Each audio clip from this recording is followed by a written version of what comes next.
I think encryption is a core aspect of maintaining privacy and freedom of expression and can help be foundational to democracies. Hello, everyone, and welcome to Caveat, the CyberWire's Law and Policy podcast. I'm Dave Bittner, and joining me is my co-host, Ben Yellen from the University of Maryland Center for Health and Homeland Security. Hello, Ben. Hi, Dave. On this week's show, I've got a story about Congress struggling to define acts of war in cyberspace. Ben has Apple's response to the DOJ and their request to unlock another iPhone. And later in the show, my conversation with Andrea L Limbago. She's the chief social scientist at Virtru. She's going to be speaking at the upcoming RSA Conference on the global battle against encryption, and that is the focus of our chat. While this show covers legal topics, and Ben is a lawyer, the views expressed do not constitute legal advice. For official legal advice on any of the topics we cover, please contact your attorney. We'll be right back after a word from our sponsors. And now a few words from our sponsors at KnowBe4. You know, compliance isn't the same thing as security, right? How many times have we all heard that? And it's true, too. Having checked the legal and regulatory boxes won't necessarily keep the bad actors out. They're out of the checkbox kinds of thinkers. But what about compliance itself? You've heard of legal exposure and regulatory risk, and trust us, friend, they're not pretty. So again, what about compliance? We'll hear more on this from KnowBe4 later in the show. It's not a trick question either. And we are back. Ben, I'm going to start things off for us this week. This is a story from The Hill, written by Maggie Miller and Laura Kelly. It's titled, Congress Struggles on Rules for Cyber Warfare with Iran. I think perhaps Iran is the catalyst for this conversation, but I think it speaks to a broader issue of the fuzziness when it comes to both establishing what the rules of cyber warfare are and the desire to establish what the rules of cyber warfare are for a lot of different reasons. This story specifically goes into Senator Ron Johnson, who's a Republican from Wisconsin, along with Senator Gary Peters. He's a Democrat, also on the Senate Homeland Security Committee. They are taking a look at this and trying to decide whether or not they need to take a deeper look or explore setting what some of the rules should be here. What are some of the details here, Ben? Can you sort of lay this out for us? Sure. So you're exactly right that the last couple of weeks, in terms of our unrest, if you will, with the nation state of Iran, really is the catalyst for this renewed conversation about what constitutes cyber warfare. And the question is important for a couple of reasons. One, we need to know whether we're at war because, that triggers a whole bunch of legal implications. There are a lot of powers the government has during a state of war, whatever that state of war is. And, certainly that's something that Congress wants to define. And then there are, of course, rules of engagement. Right. And that applies to both federal law and international law, what we're allowed to do as a kinetic response to some sort of cyber attack. And it's hard to define because I think partially there's a failure of imagination. It's very easy for us to conceptualize, to picture conventional warfare. Yeah, when there are tanks sitting on your border, you kind of know what you're dealing with. Exactly. When there are tanks and bombs, when buildings are destroyed, when there are casualties, when there are planes in the sky.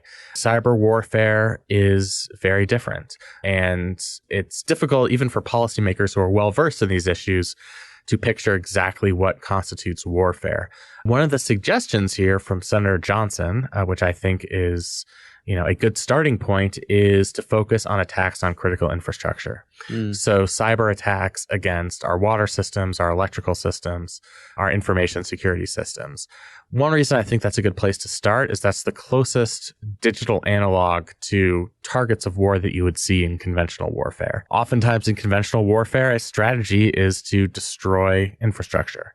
And so I think that can certainly be analogized to what a cyber attack against critical infrastructure would be.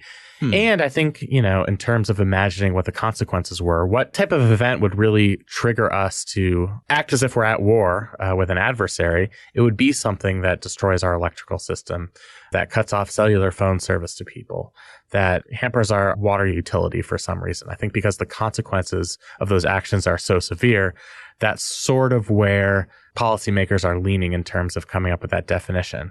But as this article says, and as you laid out, they're having a hard time defining that exactly. And because, of course, this is Congress, they first have to have an argument about who gets to make the decision.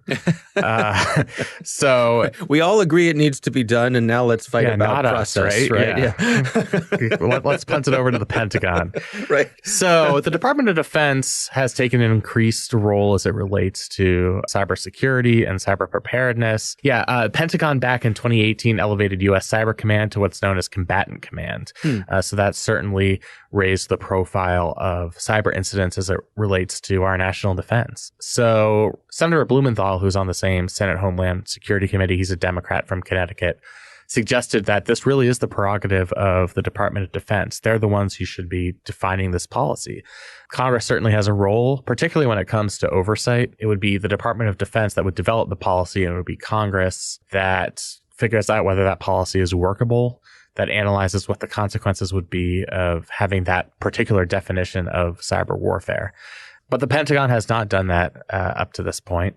And I think there's sort of a renewed effort in light of this threat from Iran to know exactly what constitutes cyber warfare, what the rules of engagement are, because, and I know this sounds like hyperbole, but it's not if we're going to enter in some sort of cyber conflict, it's when. How much of this is a perception, correctly or otherwise, and I'm coming down perhaps on the side of it being incorrect, that cyber is its own thing separate from other types of warfare? In other words, if I have tanks hurling ordnance at you versus dropping it out of airplanes, your buildings are still blowing up, right? And I wouldn't say one is war and one is not war. And is not because of where it's coming from. The damage is the damage. I was having a conversation with one of my CyberWire colleagues, and we were talking about the Sony breach. Mm-hmm. And suppose North Korea had snuck into Sony in the middle of the night when no one was there, so there'd be no human, no casualties, and had burned down all the filing cabinets, and we knew it was North Korea. Right. Would that be an act of war? Right. I completely see what you're getting at. Yeah. It's not the mode of the attack, it's the consequences. And when we're talking about things like interrupting air traffic control centers, which would potentially cause planes to fall out of the sky. Right. Turning off the lights or the power, which could cause people to die from medical situations, all sorts of Absolutely. There. When the consequences are potentially as severe as conventional warfare, then I think we need to treat the problem as if it were conventional warfare. I favor that kind of consequence-based approach. Now, that doesn't work in all circumstances, because whether we're talking about cyber warfare or all other areas of cyber law and policy, there are going to be some things where you can't quite analogize it to the physical world. A lot of policymakers would prefer to simply use tort law to govern data breaches. But I think through additional research and through experience, a lot of us have realized that those types of, 18th century tort principles are not always going to be applicable. And I think that's true when we're talking about cyber warfare. That's something that policymakers need to consider. But from a broader standpoint, that's why I think starting the conversation around critical infrastructure is so important, because that's largely what conventional warfare is about. It's destroying our physical capital and our human capital. And cyber attacks certainly have the potential to do the same. Yeah. It's also, it seems to me like there's a part of this fuzziness comes because in the cyber domain, there's some fuzziness between an attack and espionage. Right. And there's a different response. There's a different understanding. There's a different agreement when it comes to espionage versus warfare. Yeah, and that exists in the physical world too. Mm-hmm. I mean, there are statutes dealing with espionage. Now, the consequences of being a spy inside the United States on behalf of a foreign government, or being a spy on behalf of a foreign government in the United States as a United States citizen, are very severe. But it's a distinct area of the law from the laws of war and the laws of armed conflict. Right. And I think you could apply those same principles here, largely because we're talking about the difference in consequences. An attack, if it's going to be defined the way it seems like lawmakers want to define it, attacks are going to be defined by their consequences. So if somebody is, for lack of a better word, loitering in our cyber world, but not actually causing any overt damage, physical or otherwise, then that's more on the espionage side. But if they are disrupting our critical infrastructure, our power grids, our water systems, and you have an actual tangible impact on living human beings, that becomes something different entirely. Yeah. And it's worth noting that there's nothing that says that a cyber attack requires a cyber response. If someone turned off our lights with cyber, we could respond with cruise missiles. Right, especially if it was a nation state like Iran. I mean, it becomes more difficult and more nebulous when we're dealing with either lone wolf actors or terror groups that aren't necessarily associated with nation states. Oh, yeah. But yeah, I mean, there are circumstances where it would probably look a lot like conventional warfare. We would deploy weapons. We would probably deploy cyber weapons, but we would also deploy conventional weapons because we're the United States. That's the area where we have asymmetry. We sure do. I think it's up to these lawmakers to make sure that that asymmetry continues in the realm of cybersecurity. And we're certainly not there yet, largely because the problem is relatively young, but we haven't had that national consciousness to determine that the threat of cyber attacks is a real problem that requires the proverbial Manhattan Project solution. Oh, yeah. So that's an interesting way to think about it. And unfortunately, it may take some catastrophic incident to actually raise that level of public consciousness. Power went out in my house a couple of weeks ago in the middle of the night. Oh, yeah? And just because I'm a nerd about all this stuff, I'm like, what if this is a cyber attack against our critical infrastructure from some nation state? Right. And I fell asleep and the power came back on in 20 minutes. But, All right. Something that we'll track. I think it's an interesting area, no doubt at all. That is my story this week. Ben, what do you have? So the crypto wars are back and the actors are slightly changed, but largely the same. Yeah. So there was this incident back in December at a naval base in Florida. It was a mass shooting. A gunman murdered 3 people, injured 8 others at this naval base. Yeah. The Department of Justice, led by Attorney General Barr, requested a bunch of information from Apple because the alleged perpetrators were using Apple devices. And Apple responded lawfully. They complied with the requested subpoenas and handed over information. It turns out that one of the devices that was relevant to this investigation was locked. So this is the same problem we had with the San Bernardino shooter. On-device encryption. So all of the data on the device is encrypted. Exactly. So Attorney General Barr personally asked Apple and its CEO, Tim Cook, to decrypt the device and renewed their policy agenda, the policy push for tech companies to have these so-called backdoors. Yeah. A method of decryption that's available only to the government in these types of circumstances. Apple responded with a very lengthy letter. It's a compelling letter. As I sort of joked to you before this podcast started, it's basically 500 words of saying F you. In the most polite way possible to the Department of Justice? Yeah, that's exactly what it was. Now, their response was much more nuanced, but that's sort of the general tone I got from it. That's your professional analysis. My professional opinion. So they reject the first characterization in Attorney General Barr's request was that Apple had not been forthcoming in handing over information. And Tim Cook says, we've complied with all of the subpoenas that you've issued. We've handed over troves of information related to the suspect.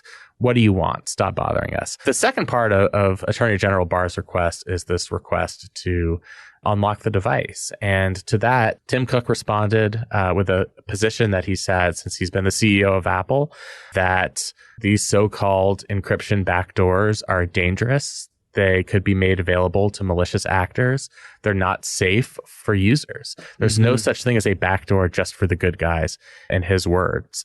Well, Apple's making the case that they can't unlock this phone, that they don't have access to this encrypted data because they don't have a backdoor, because they're not building a backdoor to exist. Right. So yeah, then we're back into the territory we were back in 2015, where the Department of Justice would have to go to court to get Apple to break their own encryption, which was the nature of that dispute that never actually got resolved because it turns out the FBI in that case was able to access information. Went to somebody else. They went to somebody else. They found another vendor. But, I think if the Attorney General thinks that it is in the national interest to pursue that litigation, despite Apple's middle finger letter that they sent back to the Department of Justice, we could be back in court and perhaps this issue could be settled in this case. I think from Apple's perspective, they think encryption is important not just for user security, but also our national security, to protect our information from malicious actors, whether they be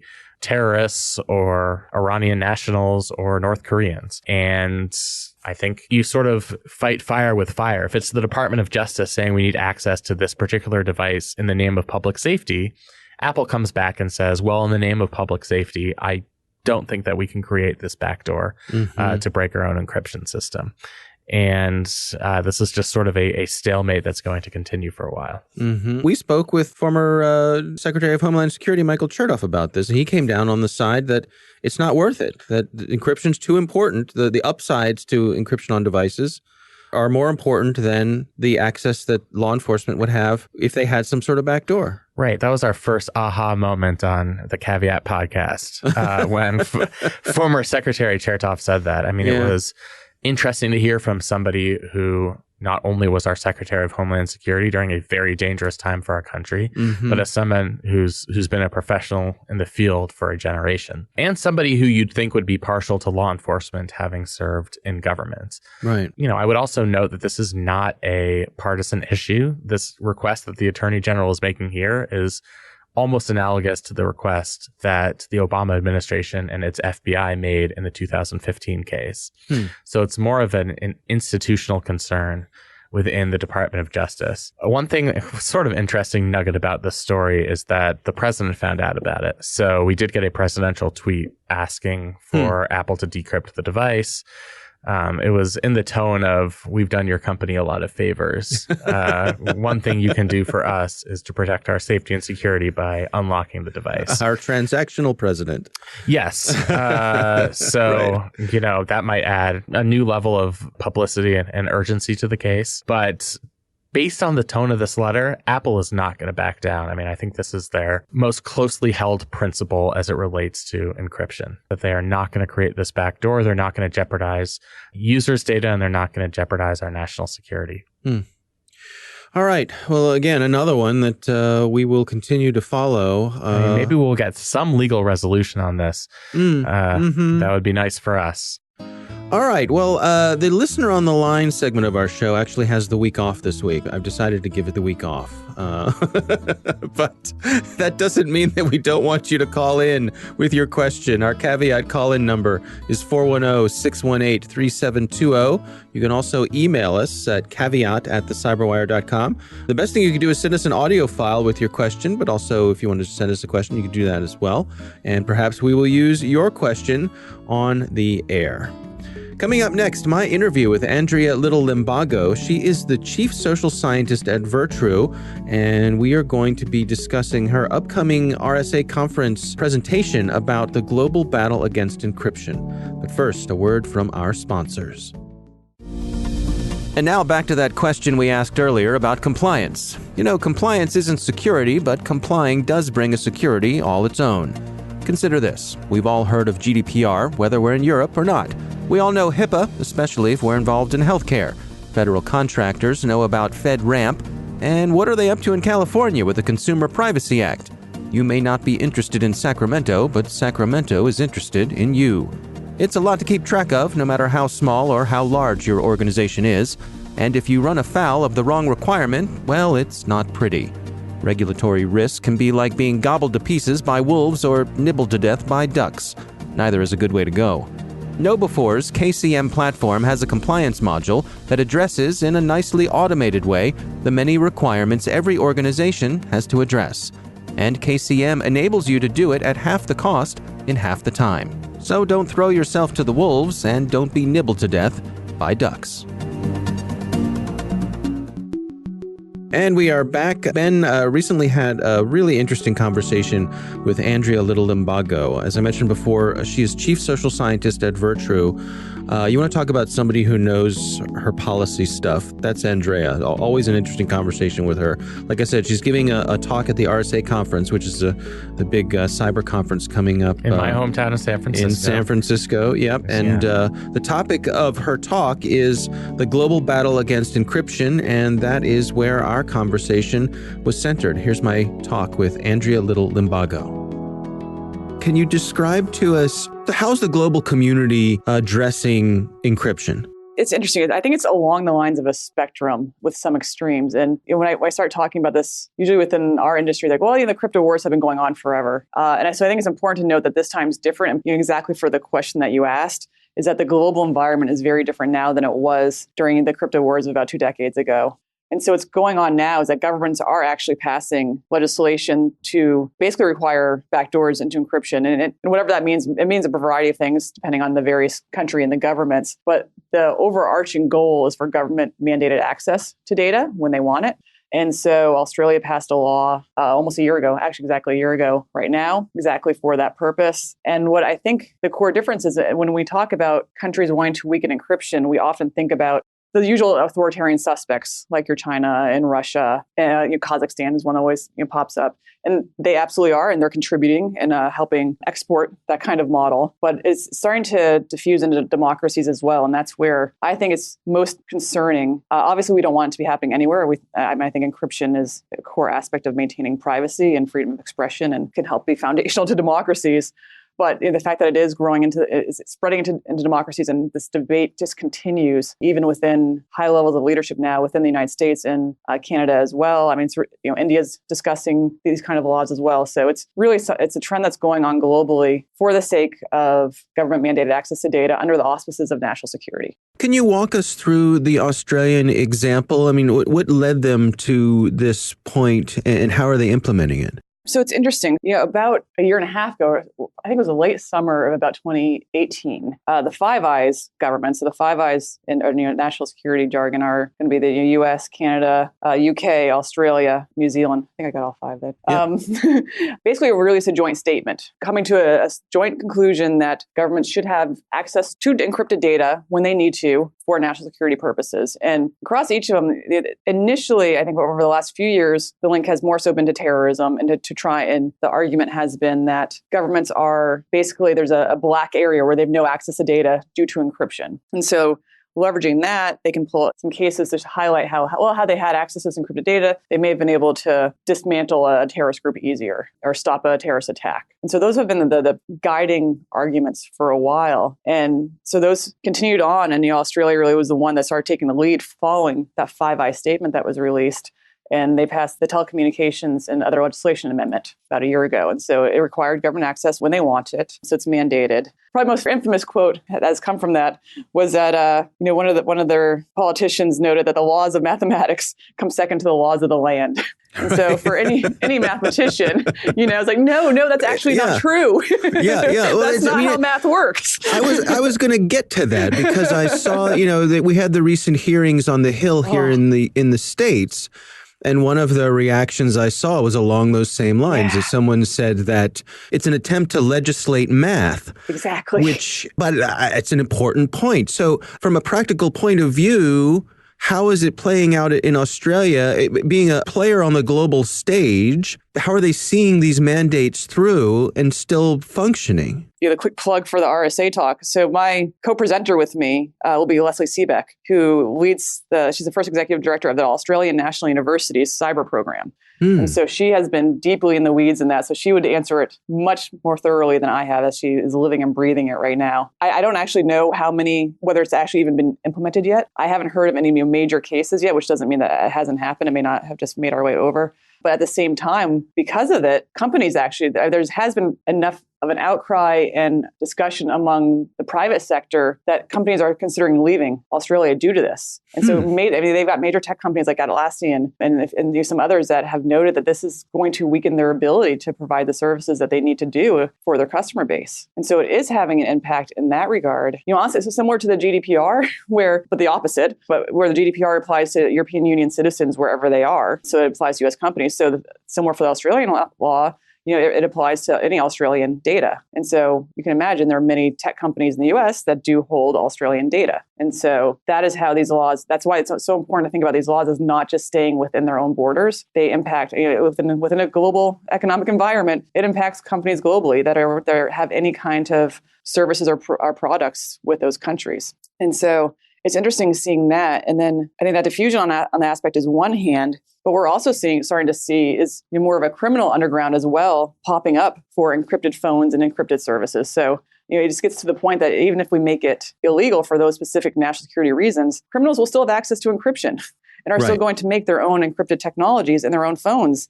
I think it was Vice had a really good article on how criminals had created I think it was MPC was the company that made their own encrypted phones and were using those for their own communications. And so we could go against, as governments go against companies that are trying to work within the illicit economy, we'll be basically hurting those that are following the law and helping those that are not. What's the response from cryptographers? Are they throwing their arms up and saying, we're not there yet? So the best analogy I've heard is, and I wish I could remember, there have been various comments from cryptographers who are saying that they now know how climate scientists feel. Interesting. Right? And so I think that's a nice analogy. Like, it's a nice way to make it, more solid for folks who aren't embedded in the weeds of cryptography. Because when you're at a point where the climate scientists are basically, 99 point whatever % in agreement, that's how the cryptographers are as far as encryption and backdoors and whether that's the realm of the possible. And by the realm of the possible, meaning making sure that there would be some way to do that without creating a vulnerability that others could exploit. Right. So I think that's a good analogy. That's the one that I've started to lean on. Yeah, I like it a lot. What other things are you covering in the RSA talk? Basically, we're going to be walking through a little bit of, on the differences now than it was a couple decades ago. And again, it really is, we're seeing democracy decline across the globe. The 90s was at the forefront of democracy starting to spread quite a bit more with the fall of the Berlin Wall, fall of the Soviet Union, and so forth. Democracy was on the rise. And so those battles were going on under an era when democracy was really starting to gain traction. Today, we're seeing the decline for several years in a row of democracy across the globe. And then on top of that, and if you look at Freedom House as the freedom of the net every year, that has a variety of metrics for evaluating how free the internet is country by country. And it's the 9th year in a row of decline in that area. And part of that decline, encryption is one component. So, not everything in the entire world will rest on encryption, but it is a core component of safeguarding the data, and it's foundational for securing the data. And the weakening of encryption is used in combination with other kinds of aspects for data for information control that the generally authoritarian regimes are using, which goes in combination with some of the hacks that they're doing, the disinformation, even creating some of the hardware discussions that we've increasingly been seeing that are being used for surveillance. It's part of the broader authoritarian playbook. So we'll talk a little bit about how encryption fits within that, but then go case by case across the globe, just talking about what's going on. And I think a lot of people, again, I think will assume that it's something that's only going on in China and Russia, or that the DOJ may be talking about a little bit now, but will never happen in the US. But it really is gaining momentum. The United Nations has done a report on this, a couple actually over the last few years, and has noted that since 2015, there really has been a global rise of anti-encryption policies being passed across the globe. How do nations enforce this? It was something as readily available as encryption. How do you crack down on it? The banning of encryption is sort of a nice way to summarize what's going on. But the reality is, obviously, the devil is in the details. And so what really, though, they're trying to get is the access to data. And so they're not going to be cracking down on it across everyone and anyone who's using it. Although, actually, I'll go back to that in a second. What they're generally doing is when they want access to certain data, they target that company and mandate getting access to it. So it's very targeted as opposed to opportunistic and widespread. However, that said, there are cases during the attempted coup in Turkey a couple of years ago. They ended up detaining citizens for using Bylock, which was a popular messaging app in Turkey. And so anyone who's even using it, they associated them with being behind the coup and were detaining them. And so that's the kind of world that we're living in now that I think that doesn't get covered very much. And on the one hand, don't want to be knowing the sky is falling and saying that everything is bad, but I think we need to be realistic about what is going on across the globe so that we in the U.S. can make policies to counter that, and ideally be that symbol of how to actually do this right as far as protecting data and privacy, and create a counter framework that others will want to emulate, as opposed to this other digital authoritarianism model that is spreading. And in your mind, what does that look like? If we could build an ideal system here, a model for the world, what would it look like? Yeah, that would be nice. And, I wish I had all the answers, so I do not. And there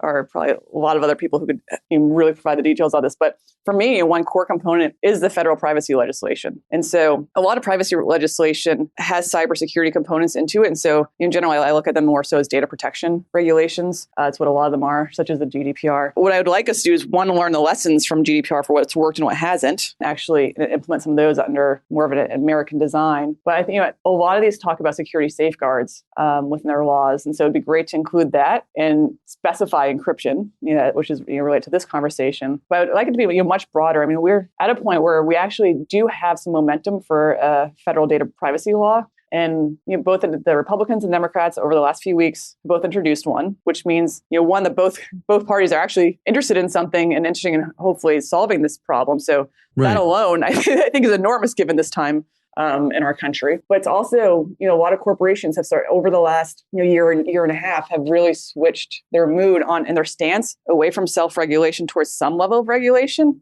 And so a lot of that stems from California's law that comes into effect in early January.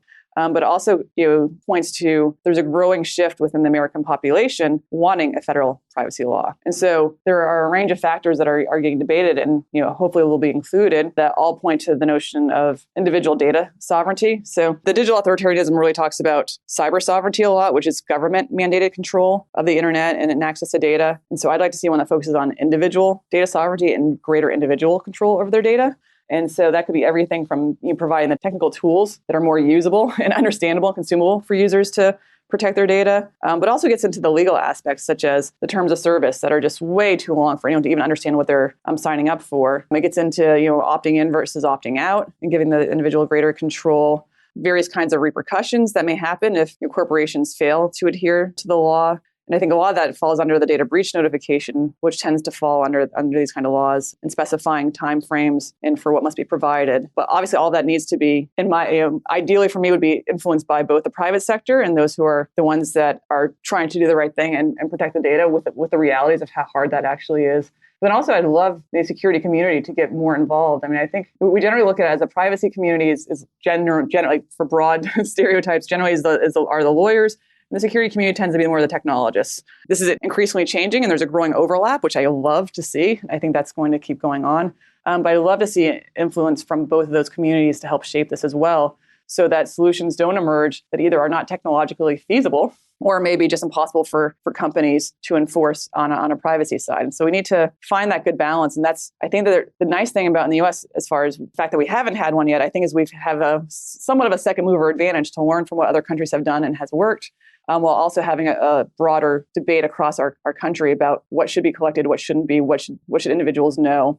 And I think the more that we keep seeing of data being collected that we didn't really think was being collected, and by we as the American population, the more interest there's going to be in helping ensure that whatever privacy law is working on focuses both on what's collected, how it's used, how it's protected, and how we can empower individuals to better protect their data and incentivize corporations to also do the same. To end on a positive note, which I think is always nice to do, as almost dire as it may seem, as we hear day after day of all the data that is out there, and as the encryption debate tends to take higher precedent in our own, in the United States, there really is a strong movement both amongst people, but across some governments as well that are pushing for data protection regulations, and encryption is going to be a core component of it. And so, the EU already has that. They've mentioned the GDPR. There have been fines that have been issued to companies for not properly protecting their data, and in those fines, they note that they didn't use encryption. And so, the GDPR model, as the core data protection model that's out there in the globe right now, until we hopefully create our own, that model is spreading. And so in order to be compliant with the European law, many other countries are also passing similar laws. And so right after the EU passed their law, Japan basically formed an agreement with the EU, and they basically became compliant with one another. And so similar protections are in Japan. In 2020, Brazil has a new law coming into effect for the general law on data protection, very similar to the EU's law, a little bit more specific in some areas. And so we are seeing sort of this counter movement. And actually, the greatest example that I can think of is, in Ecuador, which has bought a lot of surveillance technology from China. As earlier this year, there was basically a data leak of data on almost all of their citizens. Immediately following that, there was a rush within their government to try and pass a data protection regulation. And so those kind of, it's almost that duality, I think, is really interesting. Where on the one hand, Ecuador is one of those countries that we place this section of leaning towards digital authoritarianism. with this leak, they're now, the pendulum is swinging in favor of data protection. And so I think that we've seen so much of a decline in one way that there really is a counterforce starting to grow. And so if we can all do our part to help that counterforce grow and provide those tools and provide the laws and the capabilities to help protect data, I think that that's where a lot of interesting work will be going on over the next year. And so while it's important to be realistic about what's going on and the global attacks on data and privacy, I think it's really important to notice that there is this movement growing and to help do what we can to help keep that movement growing and fight for greater data protection and privacy within the various laws and technologies that we have. All right, Ben, what do you think? I liked your sense of optimism, first of all. I mean, it's often easy to become cynical when many Western countries are trying to gain back doors to encrypted devices and encrypted systems. And I think she offers some hope for people who are supportive of data privacy, which is always good. One thing that really interested me about her interview with you is her explicit connection between the general decline of democracy and these efforts to undermine data privacy. And, I think that's a really apt and important connection to make. And that's something that was compelling about her comparing the landscape now to 20 years ago, when in the wake of the fall of the Soviet Union, democracy was sort of on the upswing. You had all these former Soviet republics who were figuring out how to democratize. And unfortunately, we're now in an era where we seem to be sliding back the other way in a lot of circumstances. And I think she's talking about these efforts to create these backdoors as emblematic of that larger trend. And I thought that was a very compelling point. I also loved the analogy between cryptographers and climate scientists. Yeah. That's a good one. We know what we're talking about. People should be listening to us. And the opinion among people who are in the know is universal. It's just people on the outside who think differently about it. Right. It strikes me that with math in particular, that's not just your opinion. Math is I learned a long time ago, you cannot answer a question in a math test by, stating my opinion is X. Right. As she said, that's just not the way it works. Right. So I thought that was very compelling as well. She's a strong advocate for data privacy. And if you happen to make it out to San Francisco for that conference, please go to her presentation. Yeah, I always enjoy when I have the opportunity to speak with her. Always time well spent. So absolutely. Thanks to Andrea L Limbago for joining us. That is our show this week. We want to thank all of you for listening. And of course, we want to thank this week's sponsor, KnowBefore. If you go to kbefore.com/KCM, you can check out their innovative GRC platform. That's kb4.com/KCM. You can request a demo and see how you can get audits done at half the cost in half the time. Our thanks to the University of Maryland Center for Health and Homeland Security for their participation. You can learn more at mdchhs.com.